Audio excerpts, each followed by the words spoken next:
A ver, hay una especie de supraidentidad que se fue generando, que es la de los partidos tradicionales, en donde los propios Partido Colorado y Partido Nacional contribuyeron a lo largo de décadas, y también el Frente Amplio contribuyó a la generación de esa supraidentidad partidaria de partidos tradicionales. El Frente Amplio con una lógica, digamos, de demonizar lo que era Partido Colorado y Partido Nacional. Bueno, ellos son la derecha, ellos son los partidos tradicionales, nosotros somos lo nuevo, lo fresco, etcétera, la nueva opción. Y desde los partidos Nacional y Colorado, lo que fue pasando fue que varios procesos al mismo tiempo. El primero, desde mi punto de vista, es, o el más fuerte fue el nacimiento de un nuevo partido, el Frente Amplio, que empezó a disputarles o a trabajar para disputarles el poder. Entonces, más que las ideas, lo fue uniendo primero, ¿no?, el miedo, ¿no?, el temor a la eventual situación en la cual otro partido venga a quitarles la manija del poder, ¿no?, que hasta ese momento había sido siempre repartida mayoritariamente para el Partido Colorado, que fue gobierno casi toda la vida del país, pero que igual había una suerte de cohabitación, cooperación, incluso había sido una de las, yo diría, uno de los mecanismos, ¿no?, que se generaron al principio del siglo XX, la de que en los directorios hubiera gente de la oposición, que el otro partido grande... Ni más ni menos que generó la revolución del 4. Por eso, entonces, yo diría, hubo resultado de todas esas situaciones que generaron, por eso, la participación del partido perdedor, ¿no?, de las elecciones en el Estado. Entonces, a ver, yo lo que creo es que también, hay coyunturas más macro, internacionales, la Guerra Fría, ¿no? La Guerra Fría impactó en el Uruguay de manera muy fuerte, es obvio, es evidente. Bueno, la Guerra Fría también terminó ayudando a consolidar esa identidad de unos y otros, ¿no? Los propios militares golpistas, ¿no?, y los militares, yo diría, no democráticos, o sea, se autodefinían como: yo, si tengo que votar, soy de los partidos tradicionales, ¿no? Es decir, hay una cantidad de ingredientes a lo largo del tiempo que simbólicamente fueron generando esa supraidentidad, ¿no?, que fue, como les decía, alimentada por elementos externos, coyunturales, históricos, y también por la lógica política más doméstica, ¿no? El Frente Amplio, justamente tratando de juntarlos, ¿no?, por la vía del discurso, por la vía de la confrontación política, por la vía del planteo de que Arizmendi ya lo decía y lo planteaba: en el Uruguay hay dos modelos de país, ¿no? O sea, es un planteo viejo que yo creo que está llegando a su fin, en el sentido de la necesidad de que dejemos de lado yo diría, una receta vieja porque además yo estoy convencido que el Uruguay precisa cada vez más un tercer modelo, ¿no? O sea, salir de la lógica de los dos modelos, la lógica de lo bipolar, la lógica del blanco y negro, y que emerja un nuevo modelo, una nueva propuesta, una nueva alternativa, que tenga mucho más que ver con, yo diría, no sostener discursos dogmáticos que le hablan a determinada hinchada, ¿no?, sino que conjugue lo más rico de, yo diría, las experiencias de las últimas épocas, los aprendizajes de las últimas épocas, y diría más, o sea, una nueva opción que sea capaz de, en momentos de polarización y en momentos de insensatez en los discursos, ponerle sensatez a la política. O sea, no caer ni en la década perdida, que plantea una parte, ni en que está todo excelente el Uruguay, porque ninguna de las dos cosas son ciertas. En la noche de ayer, sí, usted en la red social Twitter, sí, compartió un video, y se lo compartió también a la calle Pou, a Larrañaga, a José Amorín Valle, en la que durante 39 segundos habla el extinto líder nacionalista Wilson Ferreira Lunate. Vamos a ver lo que decía Wilson en ese tape. Y me dijo a mí en una de las entrevistas aquellas, surrealista que con él tuve, me dijo, yo soy de los partidos tradicionales. Y yo dije, es lo único que no se puede ser.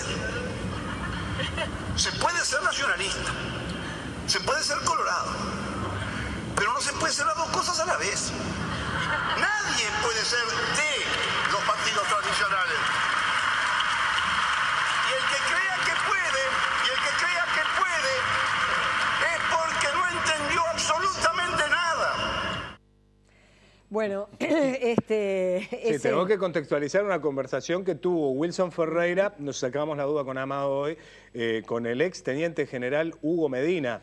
Yo hacía referencia hoy justamente a los militares con determinada ideología, que en términos generales ese era su sentimiento, ¿no? El de pertenecer optar por los partidos tradicionales. ¿Estás planteando que esa consecuencia del ver a los partidos tradicionales juntos es ni más ni menos que una concepción que nace de los cuarteles?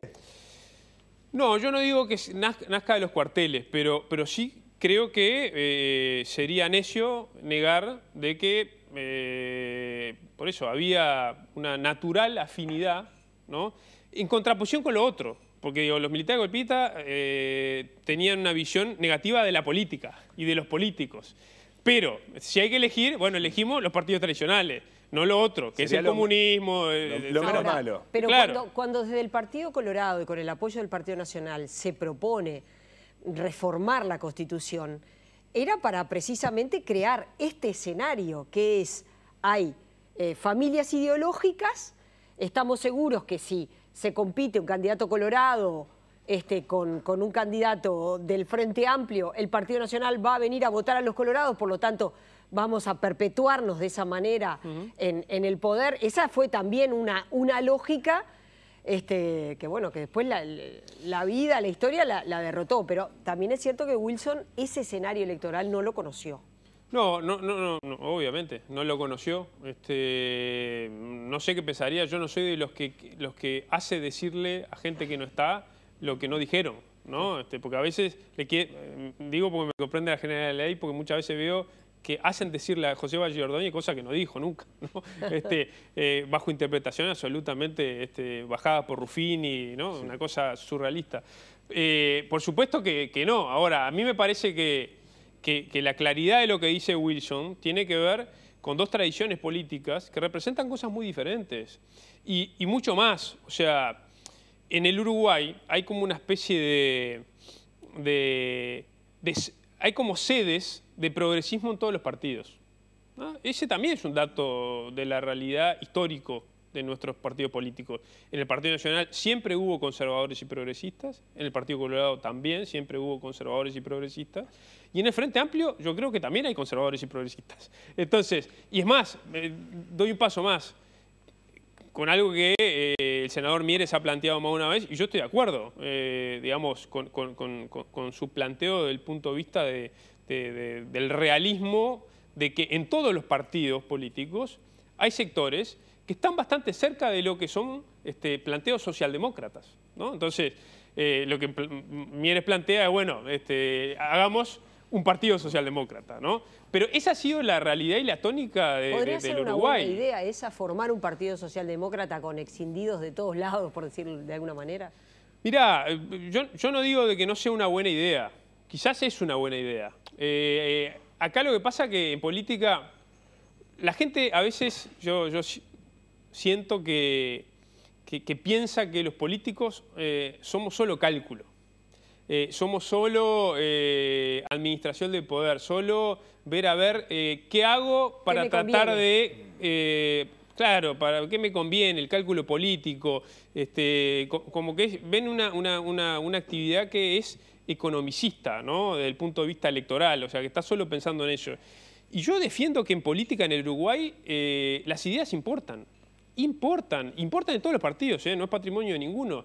De hecho, hay políticos y hay sectores y hay partidos que, sabiendo de que van a perder una batalla ideológica y política, igual siguen para adelante para defender lo que piensan, ¿no? Entonces, tampoco soy necio en no reconocer de que la política también tiene un porcentaje que es cálculo político. pero no es solo cálculo político.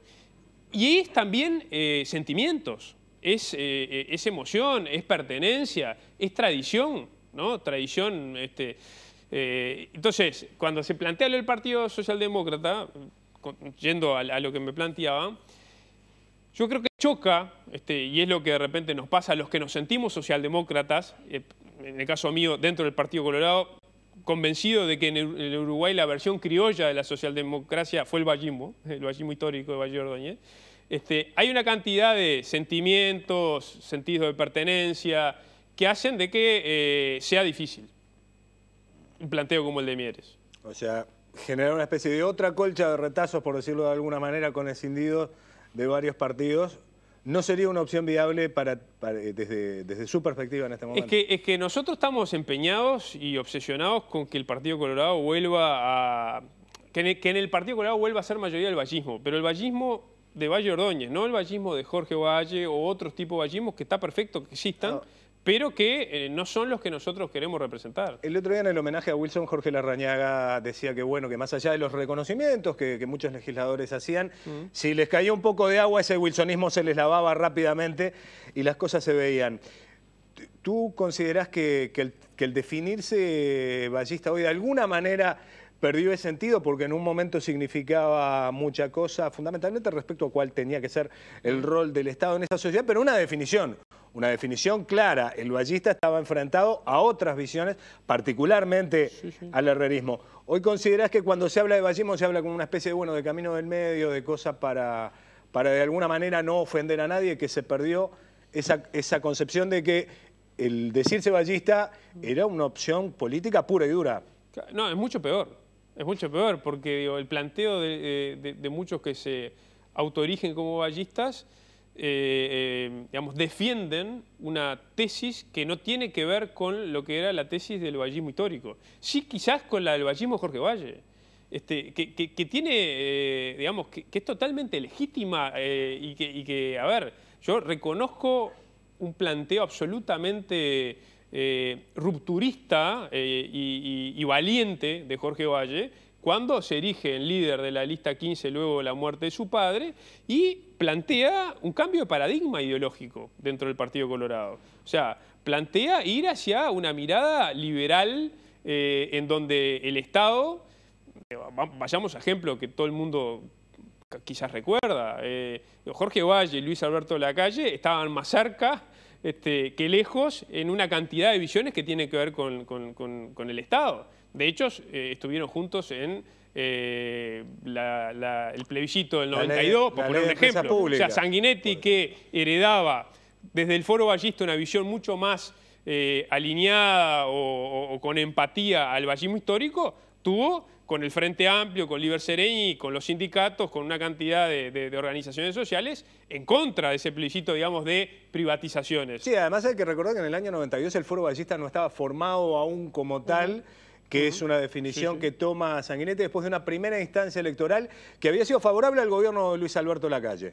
En junio de ese año, la habilitación de una segunda instancia ya con un Julio María Sanguinetti recién creando un Foro Vallista determina un apoyo popular que permite que la ley de empresas públicas no salga. De alguna manera, o sea, al Partido Colorado le fue ganando el discurso vallista de Jorge Valle, ¿no? Y en algún sentido, la mayoría, lo que quedó fue eso. Entonces, cuando hoy muchos dicen yo soy vallista, la interpretación no es en una línea de coherencia con el vallismo de don Pepe, ¿no? Es con el vallismo de Jorge. Entonces, lo que nosotros planteamos una y otra vez, de hecho, el vallismo de don Pepe muchas veces se dice, bueno, ha estado más representado en las últimas décadas en el Frente Amplio. Y en algún sentido, más allá de que no ha sido, yo diría, estrictamente así, porque hay una cantidad de temas que tienen que ver con las libertades. Pero el éxodo de Salmán Michelini, de Álvaro Bayo. Bueno, ese éxodo tuvo mucho que ver, desde mi punto de vista, con una coyuntura histórica. Estaba enmarcado en la Guerra Fría, con un Partido Colorado que se había derechizado a partir de la vía de los hechos. ¿Por qué? Porque el pachequismo era mayoría. Ni siquiera la visión vallista neoliberal de Jorge Valle era mayoría, porque la 15 era minoría, era el pachequismo. Además Jorge Valle va en el 66 con la Carta Muró, que es un empresario.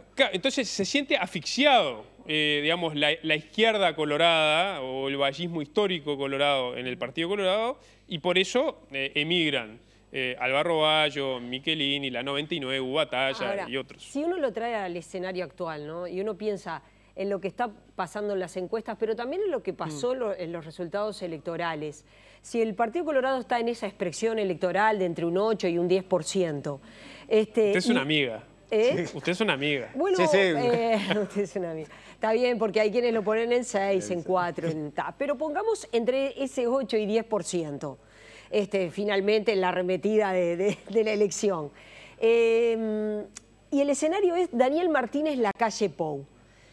Hasta ahora, la mayoría de los votantes colorados votarían a la calle Pou. Y un porcentaje votaría a Daniel Martínez. Eso es lo que ha pasado, no lo digo yo, lo ha pasado en las elecciones anteriores. En ese escenario, Vallistas Orejanos, ¿dónde se ubica? ¿Más cerca de Daniel Martínez o más cerca de la calle Pou? La amiga y la pícara, ¿no? Las dos cosas al mismo tiempo. Nada más con un poco de antelación. No, está bien. No, dos cosas. La primera, con respecto a lo que decías antes. Es cierto lo que tú decís en cuanto a que una gran mayoría del electorado colorado ha optado y ha seguido optando en las últimas instancias por el candidato del Partido Nacional. Algunos no lo hemos votado. Yo, por ejemplo, en la elección pasada voté en blanco, ¿no? Y varios de mis compañeros votaron en blanco. ¿Por qué? Porque no nos sentíamos representados por ninguno de los dos. Ahora, estamos hablando justamente de un partido del 12%.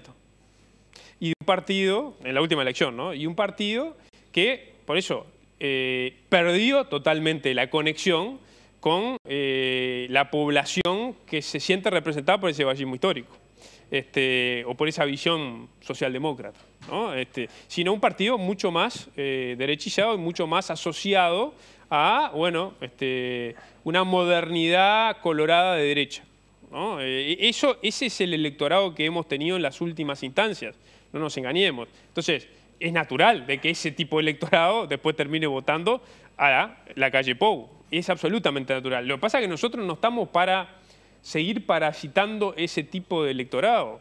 O sea, que haya grupos dentro del Partido Colorado que totalmente tienen toda la legitimidad y todo el derecho a expresar cómo piensan sus ideas, pero nosotros lo que estamos haciendo es planteando crecer, o sea, hacer crecer al Partido Colorado desde afuera, o sea, volver a conectar con los vallistas extramuros que están fuera del Partido Colorado. En un momento y en una coyuntura, que si yo le digo esto, en el 2004, y la verdad que estábamos medio liquidados, o sea, ya de antemano era muy difícil que lográramos algún objetivo. En el 2009 también, te diría, hasta en el 2014 era difícil esa coyuntura. Hoy, cuando hay 40% de gente que no sabe lo que va a hacer, o 30, no importa, pero que hay una realidad, digamos, de que van cayendo una cantidad de certezas y digo más, o sea, algunos plantean esa situación como una cosa negativa para la democracia, ¿no? Y para los partidos políticos. Yo creo que es positiva, al revés. Creo que, o sea, es una señal de fortaleza política y de fortaleza institucional democrática que, primero, cada vez más la ciudadanía uruguaya no vote en función del dogmatismo de mi padre era tal cosa, entonces yo voto tal cosa, yo fui tal cosa toda la vida, entonces no voy a cambiar, sino que habilita por primera vez en esta próxima elección, en una parte del electorado, un comportamiento mucho menos dogmático y mucho más ciudadano racional, ¿no? Que va a ver lo que proponen los candidatos y con sus propuestas y sus sensibilidades va a elegir, pero sin ninguna atadura, ¿no? Entonces, yo creo que es una muy buena señal, digamos, de maduración democrática esa, desde el punto de vista ciudadano. Y no puedo negar de que es una coyuntura absolutamente favorable para expresiones como la nuestra, ¿no? Si nosotros estuviéramos en una situación coyuntural en la cual el electorado fueran como compartimentos estancos en donde nadie se mueve del lugar en el que está, ¿no? Bueno, sería mucho más difícil para nosotros conectar con una cantidad de gente porque sería muy difícil saltar la portera de ese compartimento estanco en el que está. Bueno, hoy hay una realidad política que nosotros sentimos como muy positiva para planteos como el que estamos llevando adelante. No me contestó, pero todo bien. Un gusto haberlo recibido. Hay que llegar a esa instancia. Sí. Y yo sí lo que creo y defiendo es que tiene que haber un Partido Colorado. Si tanto hablamos de diversidad, si tanto hablamos y nos llevamos la boca de que es necesario el partido de los hombres libres y la diversidad y la tolerancia y una cantidad de cosas, hay que ser muy, muy proactivos en que el Partido Colorado tenga dentro de sus filas sectores que con naturalidad puedan, digamos, afiliarse o encolumnarse en una segunda vuelta con una opción o con otra. O sea, no puede ganar esa especie de sectarismo dentro del Partido Colorado en donde el que no sigue lo que la mayoría coyuntural dice es casi que Lucifer.